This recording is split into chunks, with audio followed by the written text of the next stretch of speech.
Blessed is he whose transgression is forgiven, whose sin is covered. This is a psalm of David. Blessed is the man to whom the Lord does not impute iniquity, and in whose spirit there is no deceit. When I kept silent, my bones grew old, through my groaning all the day long. For day and night your hand was heavy upon me.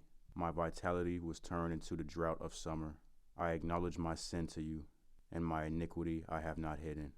I said, I will confess my transgressions to the Lord, and you forgave the iniquity of my sin.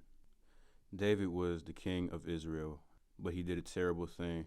He not only committed adultery, impregnating one of his soldiers' wives, but to cover up what he did, he had this soldier killed. He sent this soldier to the front lines and made him fight alone so that he was killed. David is said to be a man after God's own heart. And today, many of us have heard of David. Most of us have heard of the story of David and Goliath, but not many Christians know the full story of how David was a man at the end of the day, just like the rest of us, who had evil in his heart as much as he loved God. But as David said, blessed is he whose transgression is forgiven, whose sin is covered. How is one's sin covered? Blessed is the man whom the Lord does not impute iniquity.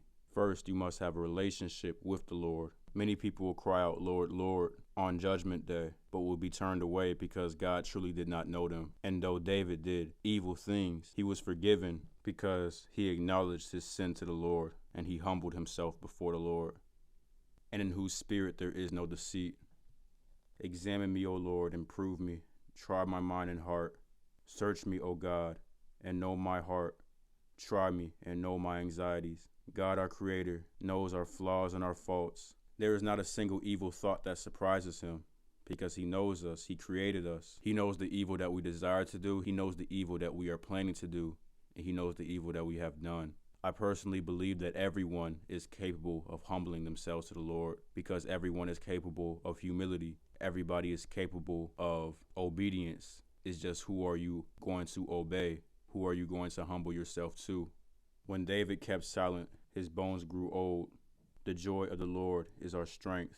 When David kept silent, his groaning was all the day long. For day and night the Lord's hand was heavy upon him. His vitality was turned into the drought of summer. The Lord does not force anybody to do anything. He convicts us through our conscience. It's up to us to repent. It's up to us to apologize. The more we ignore our conscience, the more quiet it becomes. If we continue to ignore our conscience, if we do not want our conscience, if we do not want the Lord in our life, his hand will rise off of us.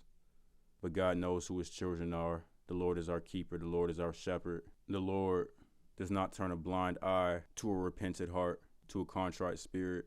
Jesus died a death of crucifixion, which is arguably the most painful way to die.